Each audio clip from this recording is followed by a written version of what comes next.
बिस्मिल्लाहिर्रहमानिर्रहीम अस्सलाम वालेकुम। आज की वीडियो में खुशामदीद। आज की वीडियो में मैं आपके लिए लाया हूँ पीरा में नई वैकेंसीज। डायरेक्टरेट जनरल पीरा Punjab enforcement regulatory authority Lahore में वैकेंसीज अनाउंस की गई हैं, जिसके लिए इश्तहार जारी किया जा चुका है। तो इश्तहार में कौन कौन सी वैकेंसीज हैं, इसके अलावा आपने अप्लाई कैसे करना है, मुकम्मल डिटेल के लिए वीडियो आपने मुकम्मल देखनी है।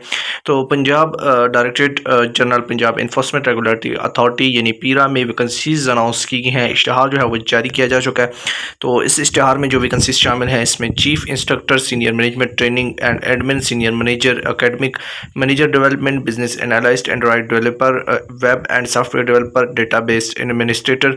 इसके बाद deputy manager training, deputy manager academics, graphic designer, assistant manager IT and LMS, assistant manager production procurement, assistant manager prosecutions और assistant manager admin logistic training wing की वैकेंसीज हैं। वैकेंसीज पर अप्लाई जो है वो पंजाब जॉब्स पोर्टल ऑनलाइन के ज़रिए आपने ऑनलाइन अप्लाई करना है। डिटेल्स जो है वो पंजाब जॉब पोर्टल से आपको मिल जाएंगी। तमाम डिटेल्स वहाँ पर मौजूद है एजुकेशन वगैरह के हवाले से, और इसके अलावा जो दीगर डिटेल्स हैं वो भी वहाँ पर मौजूद है। मज़ीद जो डिटेल्स हैं वो आपको पीरा यानी पंजाब इन्फोर्समेंट रेगुलेटरी अथॉरिटी की वेबसाइट से भी मिल जाएंगी।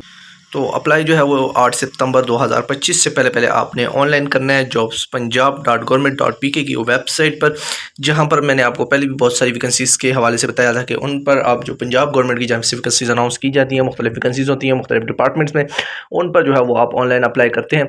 तो वे जो लिंक है वो मैं आपके साथ डिस्क्रिप्शन में शेयर कर दूँगा, वहाँ से आपने डायरेक्ट जो है वो इस वेबसाइट पर चले जाना है। वहाँ से आप जो पंजाब इन्फोर्समेंट रेगुलेटरी अथॉरिटी की वैकेंसीज़ हैं उस पर अप्लाई कर देना है। तो उम्मीद करता हूँ आज की वीडियो आपको पसंद आई होगी। मज़ीद जॉब्स अपडेट के लिए हमारे चैनल को सब्सक्राइब कर लीजिएगा। शुक्रिया।